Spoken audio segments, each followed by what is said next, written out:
I'm vengeance. Hey guys, my name is Ramon, or Shadow Donut, and welcome to my very first video on my channel.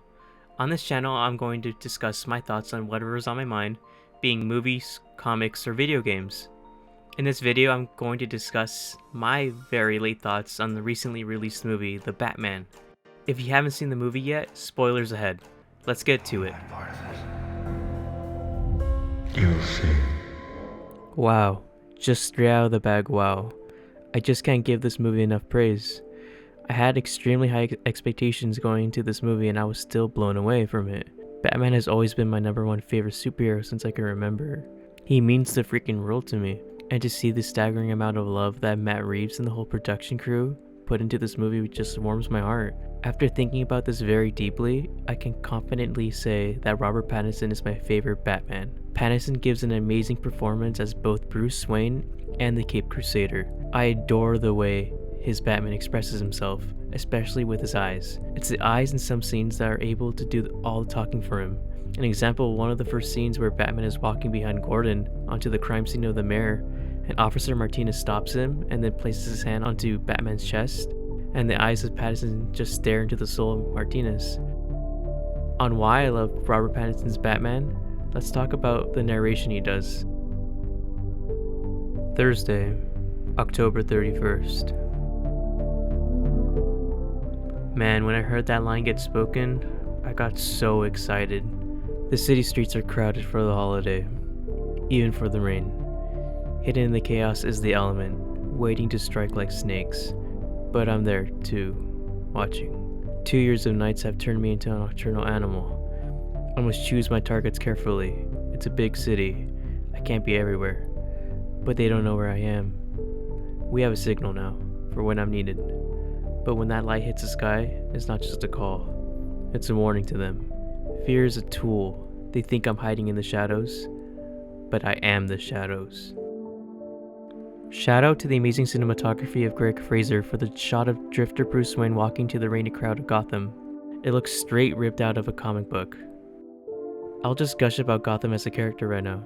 We can all agree that this is the best Gotham has been, right? The shot of Gotham Square with the neon coloring and rain, oh my lord. Matt Reeves talked at DC Fandom about filming in Liverpool and Glasgow to get a more gothic feel for the foundation of Gotham, and then they would CGI modern buildings around to complete the look, and it totally works.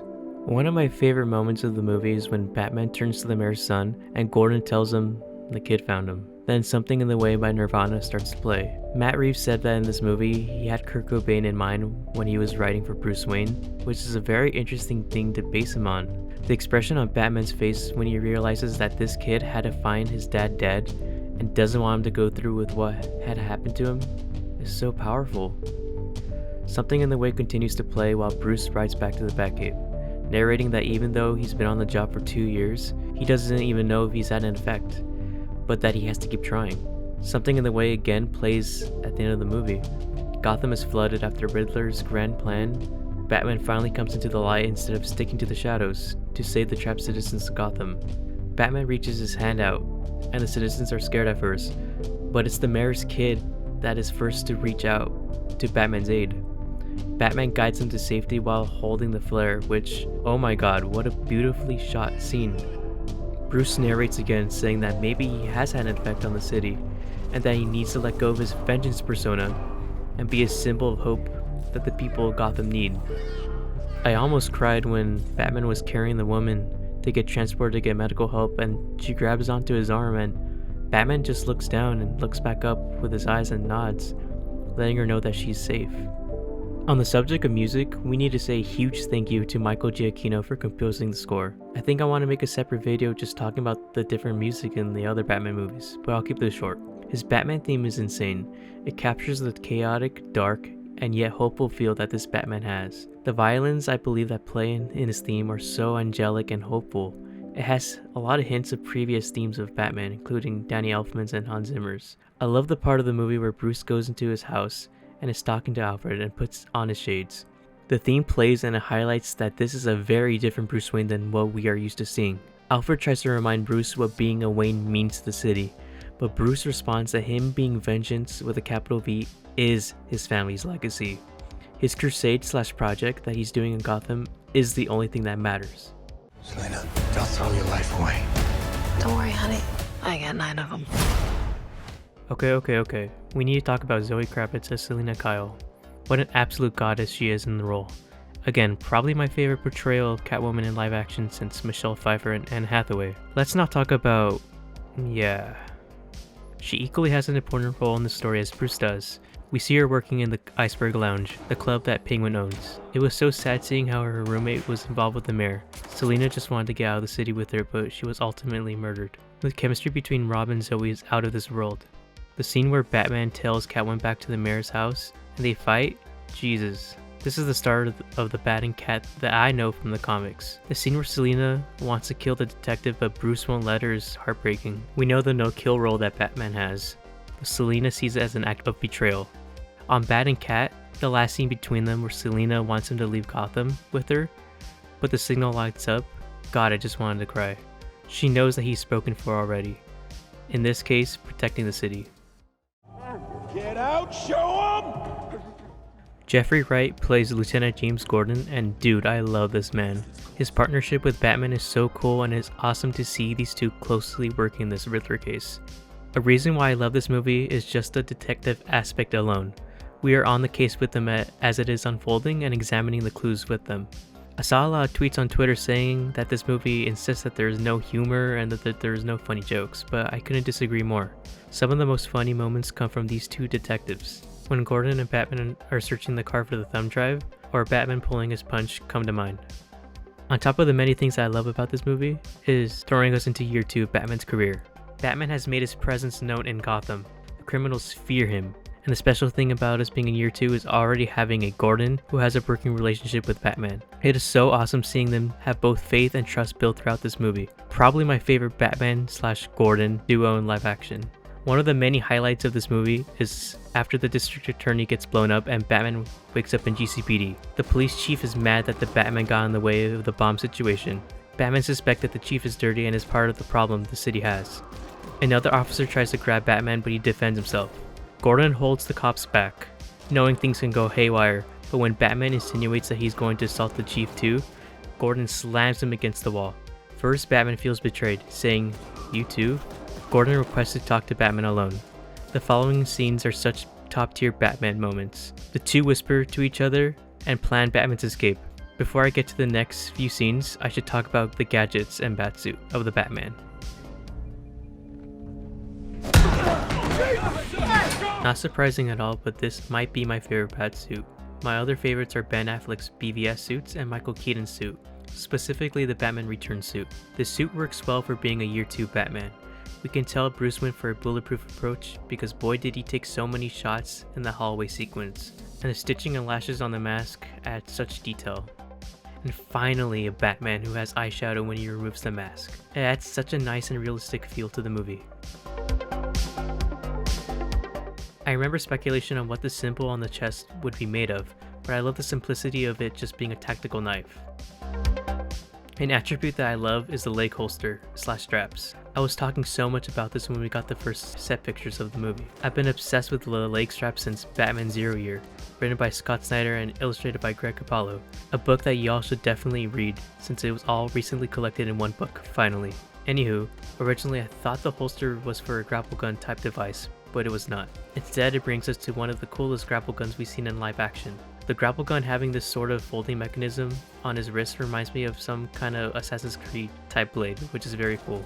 The scene in GCPD where he shoots his grapple and flies up the flight of stairs is unbelievable.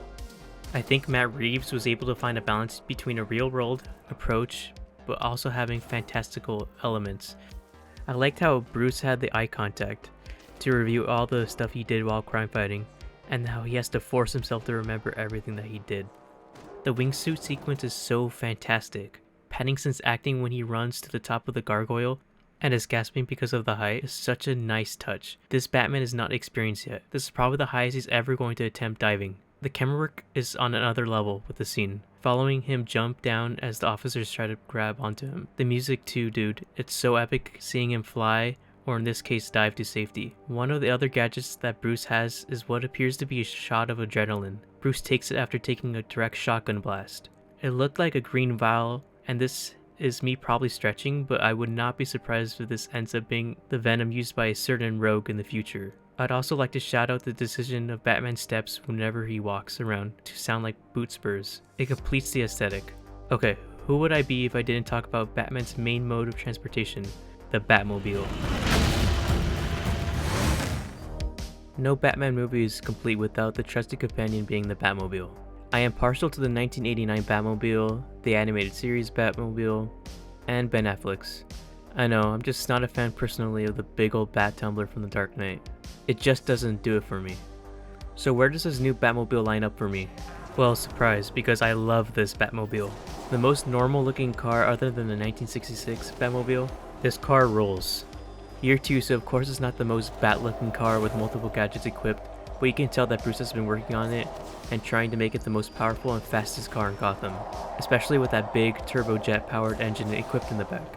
When Batman started to rev the Batmobile up with that loud piercing sound, I got chills. Everyone there, Penguin, Gordon, and Catwoman, were looking in disbelief that he was doing that. Bruce was even giving Penguin time to get a head start. This is for sure one of the best Batmobile chases we've ever seen. Again, the camera work was on a different level and Giacchino's music was perfect. The track appropriately titled Highway to the Anger Zone, which I love. The shot where the Batmobile rams the car and you see it flip, damn. Also, the shot of Batman walking to get the Penguin in the aftermath is beautiful. The other notable scene I thought with the Batmobile was when Batman and Gordon find out that the Riddler's next target is Bruce Wayne, and Batman rushes into the night. Him attempting to call Alfred was such an intense scene. There's a shot I love where it's outside the driver's window and you just see Bruce scream as he's going the fastest back to the tower. It shows that even though the relationship between Alfred and him isn't the best, he cares about him still. The call picks up, but Dora the housekeeper picks up.